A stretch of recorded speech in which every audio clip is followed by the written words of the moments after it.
प्रिय विद्यार्थियों, अनोखी पाठशाला में आप सभी का स्वागत है। तो जैसा कि 10th क्लास का जो बोर्ड एग्जाम होने वाला है सर पे आ चुका है और विद्यार्थी मेरे कोचिंग से हो या किसी भी कोचिंग से हो, लगभग सबका कोर्स समाप्त होने वाला है। अब आवश्यकता है अधिक से अधिक रिवीजन करने की। तो मार्केट में बहुत सारे सामग्री आ चुके हैं, उनमें से एक बहुत ही अच्छी सामग्री को सिलेक्ट करके हमने यहाँ लाया है। अब प्रतिदिन आप लोगों को वीडियो के रूप में कुछ न कुछ रिवीजन मिलेगा, लाइव क्लास मिलेगा। इस तरह की तैयारी होगी कि आपको बोर्ड की परीक्षा में सर्वोत्तम अंक मिले और मेरी यही शुभकामना भी है कि आप बहुत ही अच्छे अंक जो सोचे हैं उससे भी अच्छा अंक अपने मेहनत तथा गाइडलाइन के बल पर लाएं। देखिए, मेहनत से भी अधिक जरूरी है गाइडलाइन, क्योंकि आपका जो एग्जाम है एक रण क्षेत्र बनने वाला है जिसमें आपको ये जानना है कि किस हथियार का कब उपयोग करें, ये बेहतर होता है। आइए वीडियो प्रारंभ करते हैं। तो यहाँ पर जैसा कि बोर्ड की परीक्षा 10th क्लास में आप लोगों को प्रश्न पत्र मिलेगा, उसी का प्रारूप ये बहुत ही अच्छी सामग्री मैंने यहाँ पे चुन के आपके सामने प्रस्तुत की है, जो विद्यासागर, यहाँ वाटर मार्क देख रहे हैं, विद्यासागर की है। विद्या पब्लिकेशंस पटना से ये प्रकाशित होती है। ये हूबहू जैसे आपको बोर्ड के एग्जाम में कॉपी मिलेगा उसी तरह का ये है।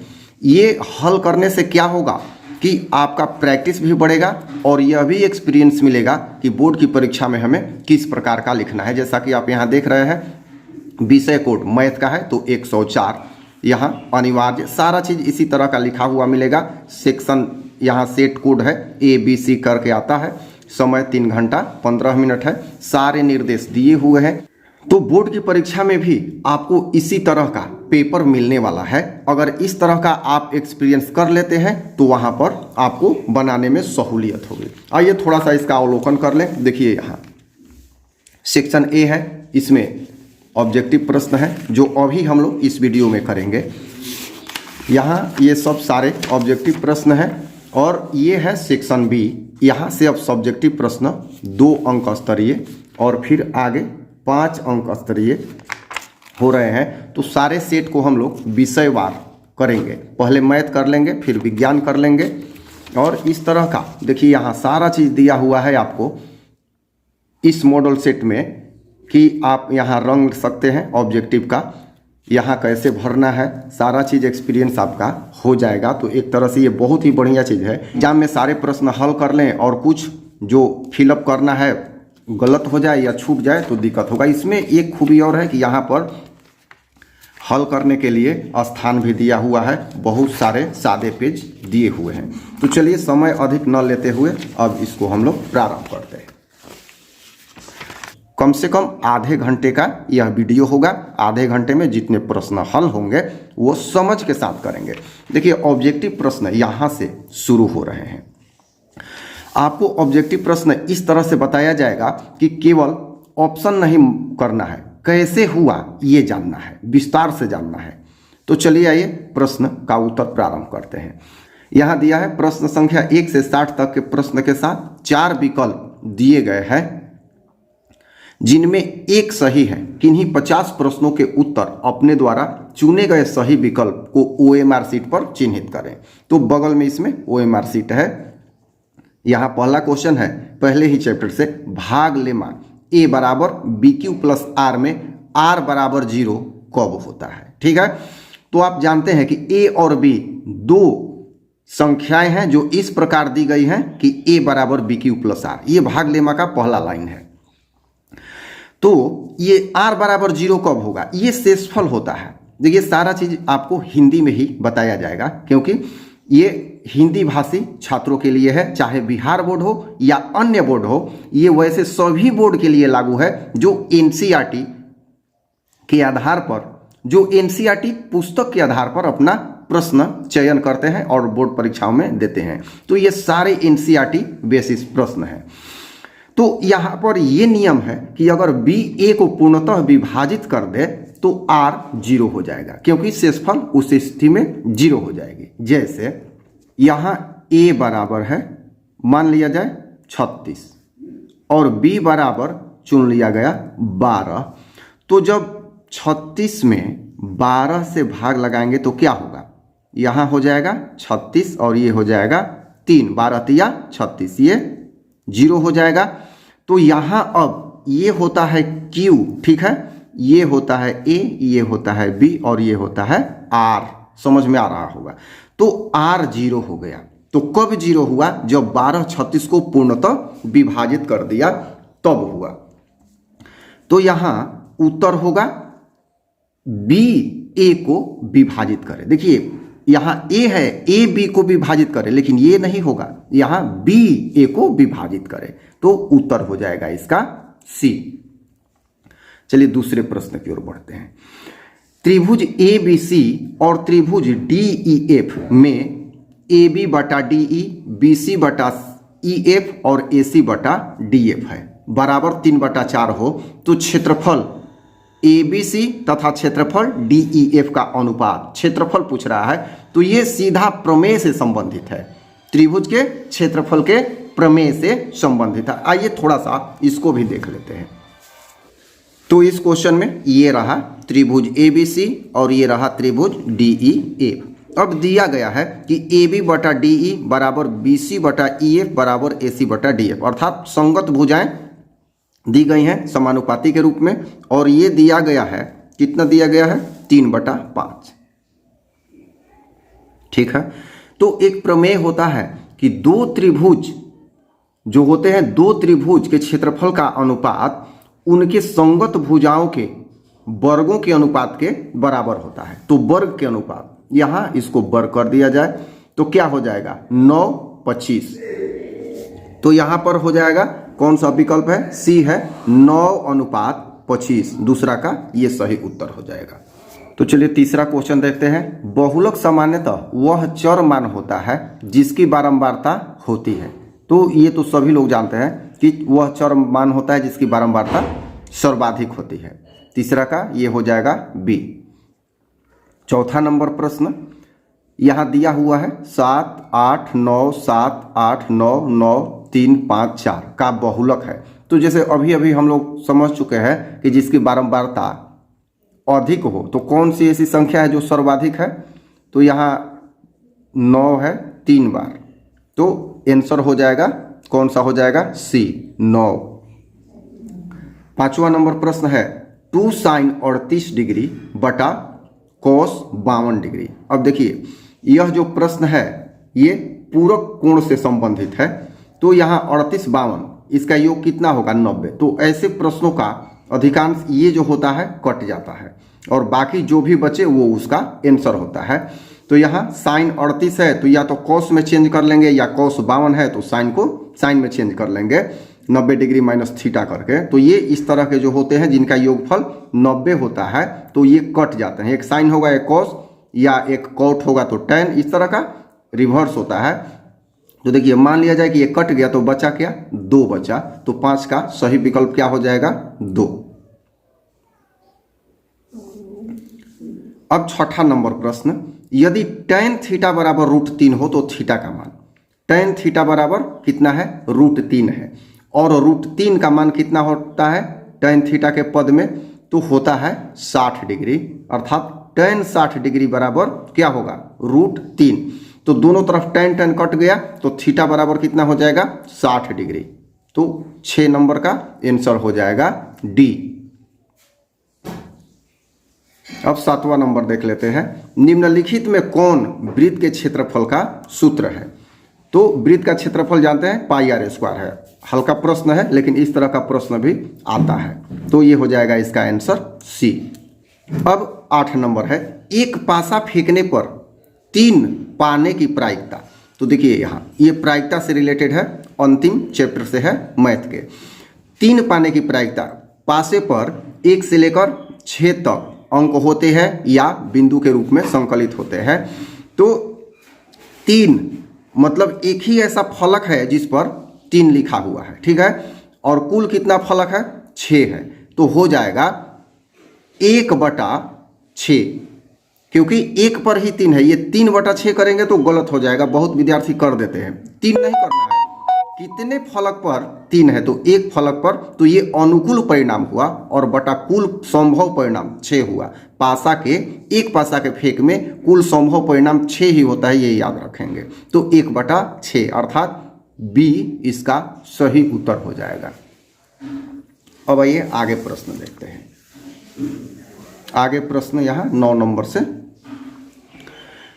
समांतर श्रेणी अर्थात एपी से प्रश्न है। -3 -1/2 -2 का 11वां पद होगा। 11वां पद, तो देखिए यहाँ ए प्रथम पद है -3, यहाँ है -3 और सार्व अंतर डी, तो प्रथम पद है -3, दूसरा पद है -1/2, फिर है 2, इस तरह से बढ़ते जा रहा है।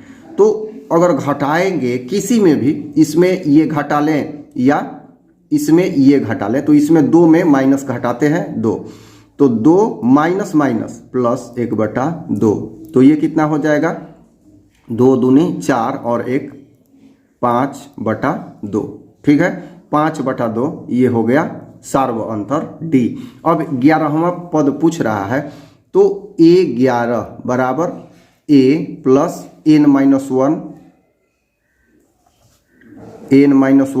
इंटू डी, ये सूत्र होता है, सूत्र आप जानते होंगे। तो यहाँ A -3 प्लस n 11वां पूछ रहा है, तो 11 - 1 गुना डी 5/2 हो जाएगा। ये कितना हो जाएगा 10, तो 10 से ये कटेगा, ये हो जाएगा 10, तो कटेगा तो क्या हो जाएगा 5 और 5 5 25, 25 में से ये 3 घटेगा क्योंकि माइनस है, तो क्या बचेगा 22। तो यहाँ देखेंगे विकल्प में 22 है कि नहीं है, तो यहाँ पर है 22, तो ये हो जाएगा इसका सही आंसर, ठीक है। आइए 10 नंबर प्रश्न देखते हैं अब। तो 10 नंबर प्रश्न, दी गई आकृति में डीई समांतर बीसी, तब x बराबर क्या होगा। तो देखिए यहाँ बीसी के समांतर डीई दोनों को प्रतिच्छेद कर रहे हैं, तो यहाँ कौन सा प्रमेय अप्लाई होगा, थेल्स प्रमेय अप्लाई होगा। और थेल्स प्रमेय ये होता है कि AD बटा DB बराबर AE बटा CE, ठीक है, ये होगा।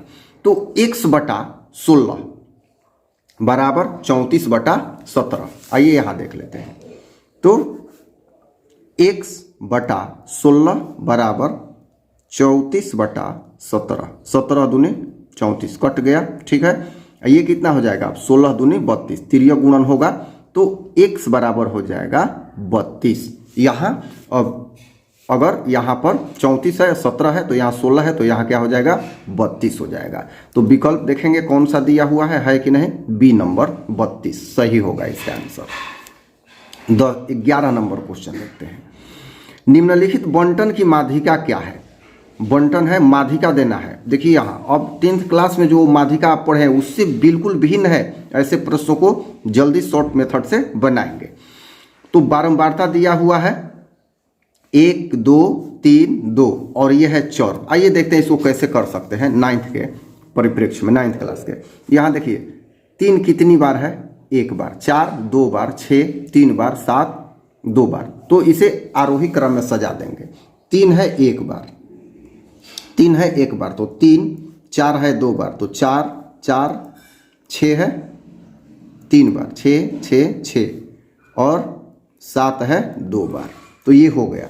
ये इसको हमने इस रूप में लिख दिया 3 4 4 6 6 6 7 7। अब माध्यिका, माध्यिका का मतलब ठीक बीच वाला। अगर सम है तो 2 का औसत और विषम है तब तो 1 ही होगा। तो 1 2 3 4, 1 2 3 4, ये दोनों बीच का होगा, 3 इधर और 3 उधर। तो ये तो 2 बचा ना, तो 6 प्लस 6/2, क्योंकि n/2वां पद प्लस n/2 प्लस 1वां पद का माध्य होता है। तो 6 6 हो गया, यहाँ 2 12/2, तो क्या हो जाएगा 6।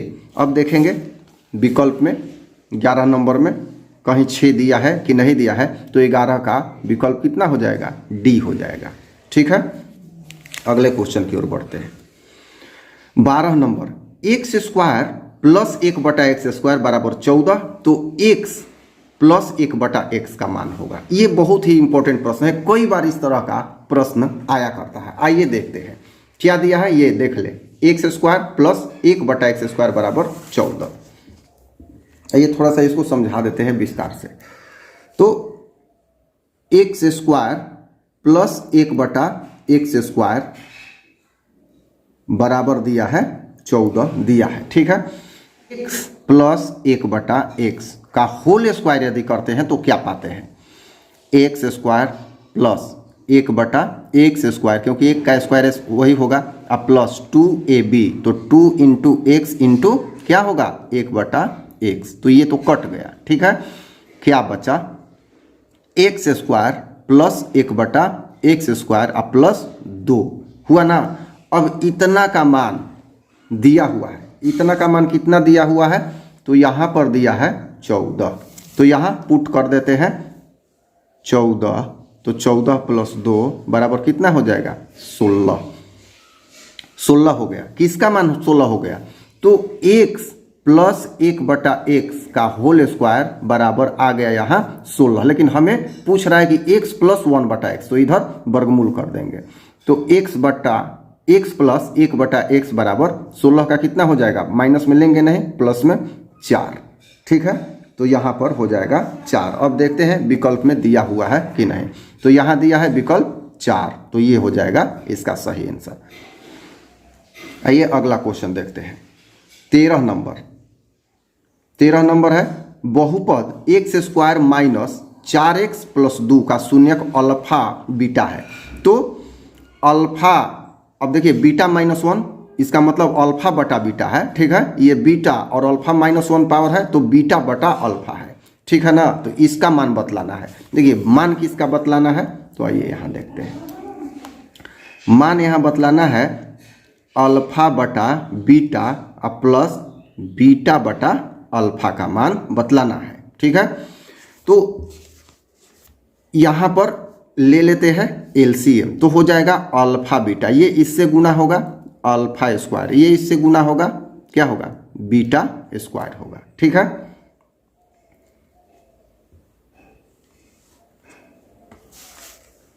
अब यहाँ अल्फा स्क्वायर बीटा स्क्वायर, तो alpha square plus beta square में एक बार 2 अल्फा बीटा और जोड़ देंगे और एक बार 2 अल्फा बीटा घटा देंगे बटा अल्फा बीटा पहले से है। अब ये जो है इतना मिलके अल्फा प्लस बीटा का होल स्क्वायर हो जाएगा और ये -2 अल्फा बीटा हो जाएगा बटा अल्फा बीटा, ठीक है। समझ में आ रहा होगा इतना। अब अल्फा प्लस बीटा, यहाँ देखिए, अब अल्फा प्लस बीटा क्या होगा, मूलों का योगफल, तो क्या होगा -b/a, तो क्या होगा -4/a, तो क्या होगा अल्फा मूलों का योगफल अल्फा प्लस बीटा, तो यहाँ अल्फा प्लस बीटा बराबर -4/1 माइनस का फिर माइनस होता है ना b/a, तो माइनस के जगह पर क्या है -4 है, तो +4 और बटा 1 कहे तो 1 होगा, तो अल्फा प्लस बीटा बराबर क्या होगा 4, और मूलों का गुणनफल अल्फा इंटू बीटा या शून्यकों का गुणनफल, तो क्या होगा शून्यकों का गुणनफल अल्फा इंटू बीटा c/a होता है, तो यहाँ c 2 है और a 1 है, तो c/2 क्या होगा 2 होगा, c/1 2 होगा, तो ये दोनों निकल गया। अब इसमें पुट करेंगे यहाँ पर, तो अल्फा प्लस बीटा के जगह पर 4 पुट करेंगे, स्क्वायर है तो स्क्वायर दे देंगे, -2 गुना अल्फा इंटू बीटा के जगह पर 2 है बटा अल्फा इंटू बीटा है यहाँ तो 2, ठीक है। इसके बाद 4 चौका 16 - 4/2, क्या बचा 12/2, कट के क्या हो जाएगा 6 हो जाएगा। तो अब देखते हैं कि विकल्प में क्या दिया हुआ है, यहाँ है कि नहीं, तो 13 का यहाँ देखिए विकल्प नंबर डी 6 दिया हुआ है, तो ये इसका सही उत्तर हो जाएगा 6। समझ में आया होगा, नहीं आया हो तो रिवर्स करके फिर देख लेंगे। अब अगला प्रश्न है, त्रिभुज ABC में BC को D बिंदु तक बढ़ाया गया है, जिसमें कोण ACD बराबर 110 तथा कोण BAC बराबर 57, तो कोण ABC का मान बताएं। चलिए इसको बनाना पड़ेगा। मान लिया जाए कि ये एक त्रिभुज है ABC और कह रहा है कि BC को D तक बढ़ाया जाए, D हो गया। तो कोण ACD 110 डिग्री है, ACD ये कह रहा है कि 110 डिग्री है, और BAC ये है 57। तो पूछ रहा है कि ABC क्या होगा, ये कितना होगा। तो बस 9th क्लास का क्वेश्चन है, सिंपल है। ये है बहिष्कोण। तो बहिष्कोण क्या होता है, अपने अंतः अभिमुख कोण अर्थात यहाँ का छोड़ के अभिमुख कोणों के योगफल के बराबर होता है। तो यहाँ ये कोण B है, मान लिया जाए कोण B प्लस 57 बराबर 110, तो कोण B बराबर 110 माइनस 57, ये घटा लेंगे। घटाने के बाद कोण B, और कोण B को ही ABC कहा गया है, तो ये घटा लेते हैं 57, तो कितना हो जाएगा 53, ये हो जाएगा। अब देखते हैं 53 दिया है कि नहीं दिया है। तो यहाँ 14 नंबर में A इसका विकल्प सही होगा 53। अब 15 नंबर क्वेश्चन है, यदि एक वृत्त का क्षेत्रफल 154 सेंटीमीटर है तो इसके व्यास का मान होगा। वृत्त का क्षेत्रफल है 154, ठीक है, तो 54 दिया है। वृत्त का क्षेत्रफल क्या होता है, तो पाई r स्क्वायर बराबर 154। पाई का मान जानते हैं कि 22/7 होता है, r स्क्वायर ज्यों का त्यों बराबर 154। ये r स्क्वायर, अब यहाँ देखिए ये r स्क्वायर बराबर क्या हो जाएगा, तो 154 और गुना ये उल्टा हो जाएगा, तो 7 बटा क्या होगा 22। ये कटेगा कितना से, 7 से, तो 2 7 गुना 7 आ गया ना यहाँ, तो r स्क्वायर बराबर 7 स्क्वायर, तो r बराबर कितना 7, ठीक है। अब कह रहा है कि व्यास कितना होगा, तो व्यास का मतलब दुगना कर देंगे, तो d बराबर क्या हो जाएगा 7 दूनी 14, और यूनिट है सेंटीमीटर, तो सेंटीमीटर ये हो जाएगा यहाँ पर। इसका 15 का विकल्प हो जाएगा यहाँ 14 सेंटीमीटर A। तो इस तरह से ये पेज जो है अभी समाप्त हुआ है। तो इस वीडियो को यही विराम दिया जा रहा है, अर्थात रोका जा रहा है, बंद नहीं हो रहा है। आगे फिर अगले अंक में कंटिन्यू होगा, और आपसे कमेंट की भी अपेक्षा है कि आपको सही लग रहा है अथवा नहीं। अगर सही लग रहा होगा तो सारे सब्जेक्ट का एक एक करके मॉडल सेट बताया जाएगा, जितने भी मार्केट में आएंगे, या अपने से भी मॉडल सेट बना के NCERT बुक से आप लोगों को समझाया जाएगा। तो इस वीडियो में इतना ही, धन्यवाद।